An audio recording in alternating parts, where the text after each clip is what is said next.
السلام عليكم ورحمة الله تعالى وبركاته. فقط هذه رسالة إلى الذين صدعوا رؤوسنا بتازا قبل غزة، وكل هذه الخطابات المتصهينة الصهيونية، وكل هذه الخطابات التطبيعية، وكل هذه الخطابات المتهافتة المتهالكة المتكلسة المتزلجة، هذه الخطابات الحمقاء الخرقاء العوجاء الشعواء العشواء، كل هذا الخطاب الأجوف، هذا الخطاب الخارج عن التاريخ، خارج عن الضمير الإنساني، خارج عن العقل وعن المنطق، فقط تهافت وتبرير أقبح من زلاتهم ومن أجنداتهم ومن علاقاتهم ومن فضائحهم ومما يفعلونه. الآن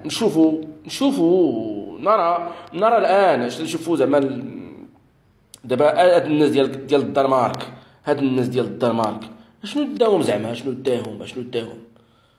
داهم زعما باش يديروا ويقتحموا شركه مارساك، باش اش داهم زعما، شنو علاقه بهم؟ علاش ما يقولوش حتى هما كوبنهاغن قبل غزه، كوبنهاغن قبل المشرقه والشرق، اش دانا المشرقه، اش دانا الشرق، اش دانا كل هاد الخطابات علاش ما يقولوش؟ ولكن الضمير الانساني يتحرك في الانسان.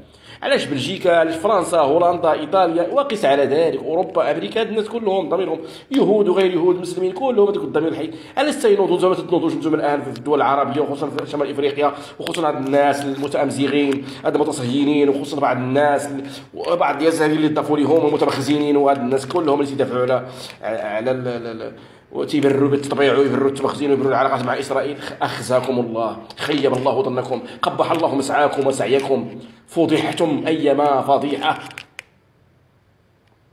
هاد الناس كلهم تينوضوا يناضوا وقتهم، لا حتى هما فضويين، اش داهم زعما دوك الناس راه عقلاء، اوروبا والناس مدنيين ومتقدمين وكذا.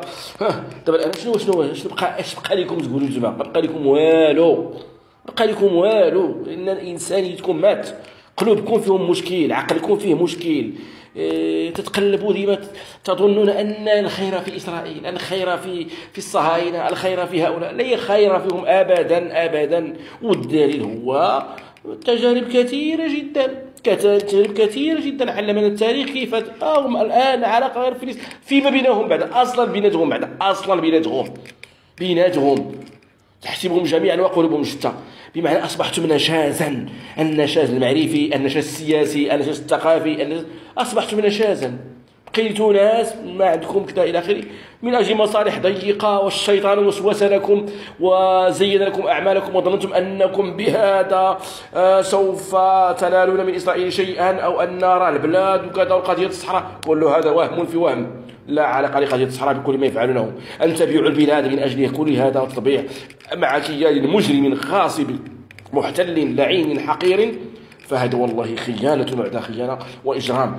وتدعون لا الحوز لا وكذا. متى كانت تهمكم الحوز وما كانت تهمكم مجموعة من الملفات ومجموعة من القضايا؟ لستم في الموعد، لم تكونوا في موعد، بل هؤلاء الذين يقفون مع غزة هم الذين كانوا في المقدمة. وأتحداكم من هذا الحوز، انهم هاد الاسلاميين اللي كانوا في المقدمه ديال الناس، مشاو قبل ما يمشوا كاع دوك الناس قال تيهضروا. الان تيقول لك تنسيقيات كذا كذا، تنسيقيات كذا، ما هذا كله؟ سبقوكم، وكثير من الاحداث وقعت في المنطقه الامازيغيه وغير الامازيغيه. الان هذا التشبت بهذا الطبيعه والعلاقه ديالكم فضحتم ايما فضيحه، وكشفتكم مخططات كثيره تقفون وراءها. لا أتهم الكل، هناك نسبة قليلة نادرة جدا من الشرفاء الأحرار في الحركة الأمازيغية، وهم قليل، ولكن هم مغمي عليهم الآن، مغشي عليهم. هؤلاء لا يظهرون، ونريد أن يظهروا، ونريد أن ينفضوا عنهم الغبار. وكذلك في اليساريين، العيب والعار للنقابات لا تحضر فيها القضية الفلسطينية في مجموعة من المناطق وفي مجموعة من الأقاليم.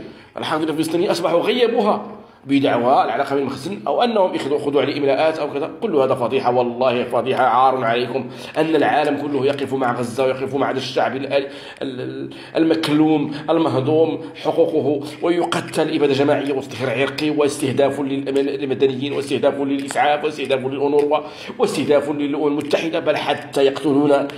ثم تقولون لا أنتم حرروا فلسطين بهذه الشعارات والمزايدات السياسية. يا ودي، كيف نزايد سياسيا؟ ماذا سنربح من هذا؟ أي مزايدات سياسية؟ مزايدات سياسية هي التي تقومون بها أنتم، وتصدرون البرهان بالخلف.